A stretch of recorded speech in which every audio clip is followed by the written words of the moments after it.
Hey Jessica, so we just had lunch with your dad, Yeah. and I was telling you that it's unusual for me to have a situation where a guy that we awarded a car to um, comes with his daughter, and we get to sit and just have a good time. And and we just thought to ask you a little bit about what it's like for you um, visiting your dad now from Florida. We're here in Massachusetts, and you've seen your dad come out of prison. You've seen him change, Hmm. maybe grow. But I'm just, first of all, how do you think your dad's doing? He's doing really well, better than I thought was possible. So that's good. How specifically? um, well, coming out of like prison, I was kind of worried that he was going to have a really hard time finding a job and getting settled, and everything's just so different and more expensive than it was back in 2001 when he went to prison. Yeah, So I thought it was going to be like a huge adjustment.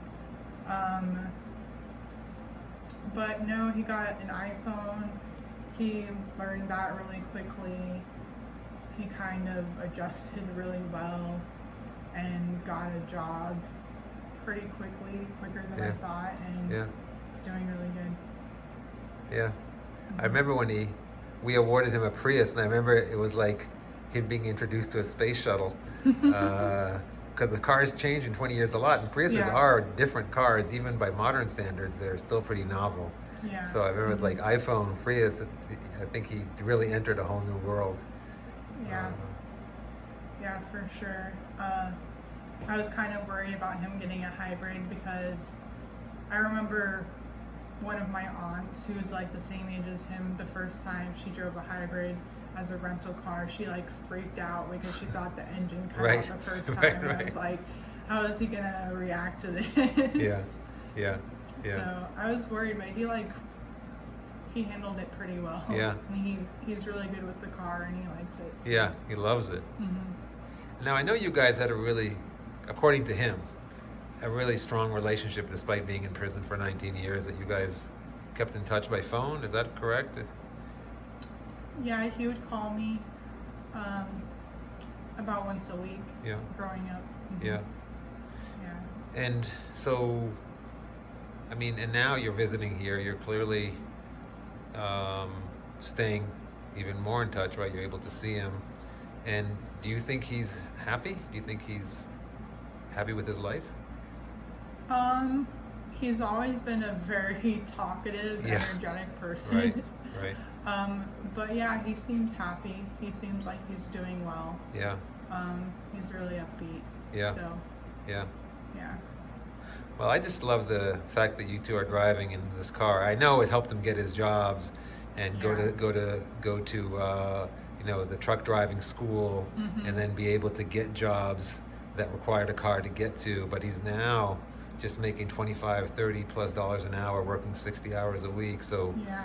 uh, but it just feel like I always think about the people getting the cars as changing their lives, but I don't think so much about their kids, and their Yeah. adult kids. Yeah. Any reflection on that? Um, it's definitely I think the idea of my dad getting out of prison one day was always kind of stressful because I always worried about him not having a place to stay, him not being able to find a job, him having a hard time, Yeah, and all of that. And yeah, and when he got out, it wasn't stressful, and the car really helped with that because cars are really expensive, especially right now with like yeah, the chip shortage and all of that. yeah, Um, and yeah, he was able to get a job really quickly after that. yeah, yeah. Yeah. Well, hey, thanks so much for talking to me and visiting me with your dad, and I hope to see you again for some more tuna steaks at Twin Seafoods. Thanks. You All too. right, bye bye. Bye.